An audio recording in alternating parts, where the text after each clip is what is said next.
美国18岁叛逆混血少女亲手结束华裔母亲生命，案件审理中竟出现诡异一幕，让我们一起走进今天的案件——被追捧的叛逆少女。莫看江面平如镜，遥看水底万丈深。欢迎来到解密日记，我是超人。在开始今天的案件之前，我们先来看一段来自法庭上的视频。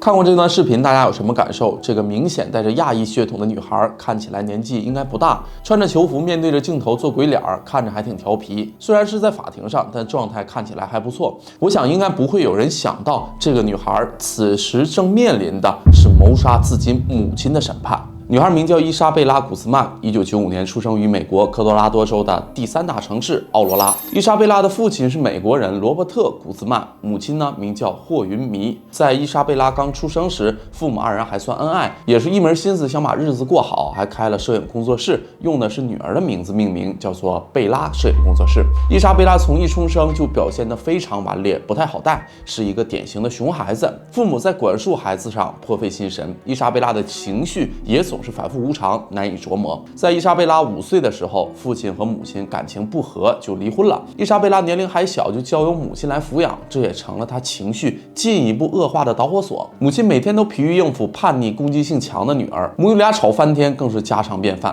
2年后，母亲结识了一个新男友雷罗伊，并与其结婚了。伊莎贝拉接受不了妈妈给自己找了新爸爸，他们的母女关系更加恶化了。管不了女儿的妈妈就将7岁的女儿交给前夫照看。再大一点之后，女孩就轮流在爸爸和妈妈家住。跟妈妈住时呢，伊莎贝拉也会在工作上帮妈妈一些忙，但是对于母亲依旧表现出较大的抵触。2个人时不时就会发生一些争吵。到了该上学的年纪，伊莎贝拉的校园生活也不算太好，可能是因为从小性格上的原因，她在学校没什么朋友，也不太合群。不过母亲认为孩子还小嘛，实属正常，长大了可能就好了，便没放在心上。时间一晃，伊莎贝拉逐渐长大了。中学时期，伊莎贝拉开始打扮自己，并且对好看的衣服、名牌的包包都有了强烈的需求。然而家里也不过就是一个普通家庭，无法满足女孩的虚荣心。为什么我家这么穷给不了我想要的？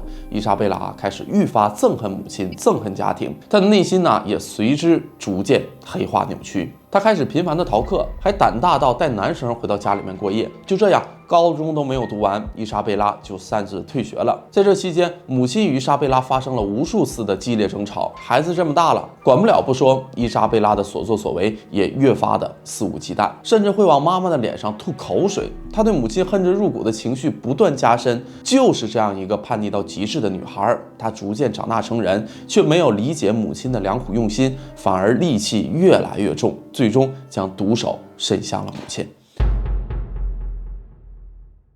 时间来到了2013年的8月28日，这天，伊莎贝拉再次与母亲发生了激烈的争吵，并引发了肢体的冲突，还向母亲脸上吐口水。气不打一处来的她转身冲进卧室，打开电脑，向母亲发送了一封邮件，只有短短的一句话：你会付出代价的。这个时候的伊莎贝拉已经18岁了，不再是小女孩了。与女儿年龄一起增长的，还有她越来越暴怒的情绪。母亲霍云弥这时已经深深惧怕起自己的孩子，女儿越来越大，每次吵架后的行为也越来越过分。这回争吵后，出门去上班的母亲感觉特别不好，担心女儿报复会发生什么意想不到的状况，于是她就拨打了报警电话。警方抵达后，见到了怒气冲冲的伊莎贝拉，没太当回事儿，只当是一般的青春期少女的叛逆，进行了一番劝导。大概意思就是你妈妈把你养大不容易，你也已经18岁成年了。如果你依旧对母亲试图造成威胁和伤害的话，你的妈妈是有权利让你离开这个家的。伊莎贝拉呢，则为了应付警方，演戏假装没事了。警方离开后，母亲霍维尼依旧不放心，她又打电话给了前夫罗伯特，告诉罗伯特啊，孩子最近越来越爱犯浑了，今天警察都来了，你赶紧教育教育女儿吧。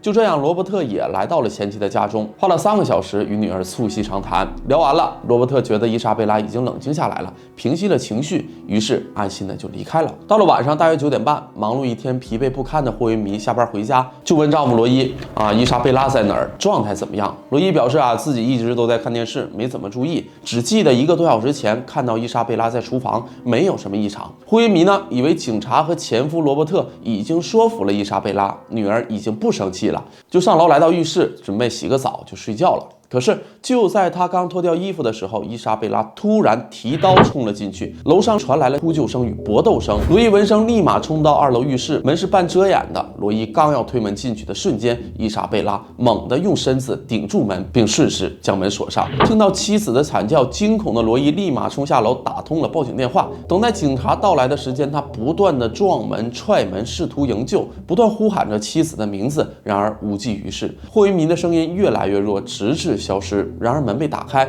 伊莎贝拉浑身是血，提着凶器缓缓走出来，并下了楼。罗伊看到了倒在血泊中的妻子以及另一件凶器，一把棒球棍。10分钟后，警方赶到案发现场，虽然对霍维尼实施了多次抢救，可惜他伤势太重，不幸离世了。此时伊莎贝拉已逃到了外面，警方本打算通过手机定位来查找他的踪迹，但手机已经关机了。根据罗伊回忆，伊莎贝拉行凶及逃跑时只穿了粉色的内衣跟绿色的短裤。警方迅速对周边展开围捕行动。一家小超市报告称，伊莎贝拉来过这里，她谎称自己被强暴了，要借用女厕，并拜托店员保密。因其逃走时带着刀，警方立马发出了通缉令。各大媒体也争相报道，呼吁民众注意安全并提供线索。而另一边，法医鉴定结果显示，伊莎贝拉的行凶手段极其残忍，她一共捅向母亲79刀，其中脸被刺了31次，脖子被刺了48次。他还用棒球棒殴打母亲的头部。案发后第2天下午，有人报警称，在一个停车场的车子里发现了一个浑身是血的女孩，这里距离案发现场大概只有500米远。这个女孩正是伊莎贝拉，她根本没有逃走。警方赶到后，马上找到了藏在一旁草丛里的她。那么，狠心伤害母亲的伊莎贝拉将会受到怎样的审判呢？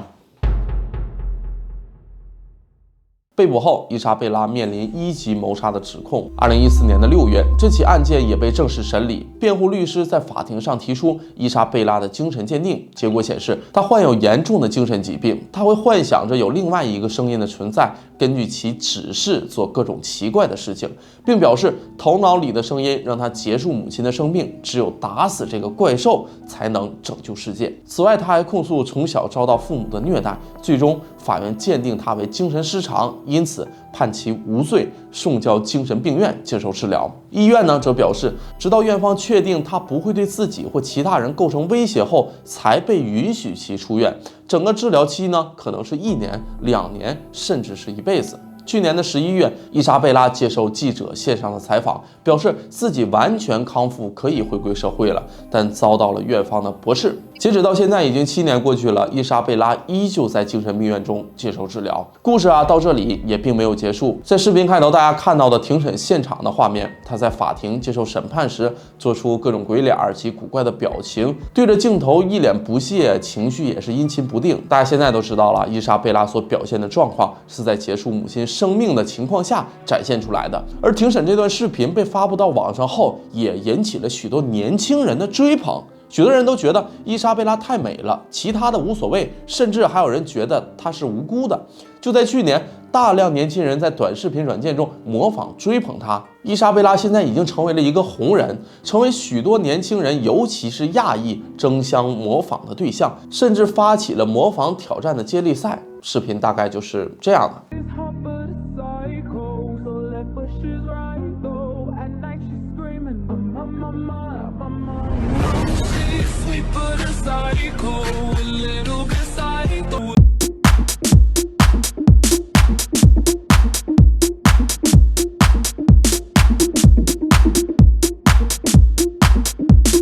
整期视频我查了许多的资料，想要探究一下伊莎贝拉到底为什么能做出这么残忍的行为。